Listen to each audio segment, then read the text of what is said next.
રાજકોટ જિલ્લાના ધોરાજીમાં નગરપાલિકાની ચૂંટણી યોજાવાની છે, જેને લઈને પોલીસ એલર્ટ જોવા મળી તો ધોરાજીમાં 9 વોર્ડમાં 36 બેઠકો માટે મતદાન યોજાશે, જેમાં કુલ 41 બિલ્ડિંગમાં કુલ 85 બૂથ પર મતદાન યોજાશે, જેમાંથી 54 જેટલા મતદાન મથકો પર સંવેદનશીલ જાહેર કરાયા છે।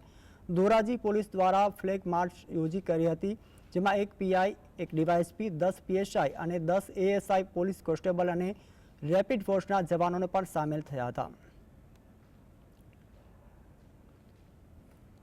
જેતपुर में 11 वोट में सामान्य चूंटणी 44 બેઠકો યોજાનાર છે। ત્યારે આજરોજ જેતपुर સેન્ટ ફ્રાન્સિસ સ્કૂલ ખાતે રિસીવિંગ એન્ડ ડિસ્પેચિંગ સેન્ટર છે, ત્યાંથી આજરોજ ઈવીએમ છે તે રવાના કરવામાં આવ્યા હતા। હું સીધા જ દ્રશ્યો તમને બતાવવા માંગીશ। આજે રિસીવિંગ એન્ડ ડિસ્પેચિંગ સેન્ટર છે, અહીંથી જે ઈવીએમઓ છે તે ડિસ્પેચ કરવામાં આવ્યા હતા। આ સાથે જે ચૂંટણી અધિકારી દ્વારા એક પ્રેસ કોન્ફરન્સ યોજવામાં આવી હતી અને આ પ્રેસ કોન્ફરન્સમાં તમામ જે પ્રકારની છે તે માહિતી આપવામાં આવી હતી।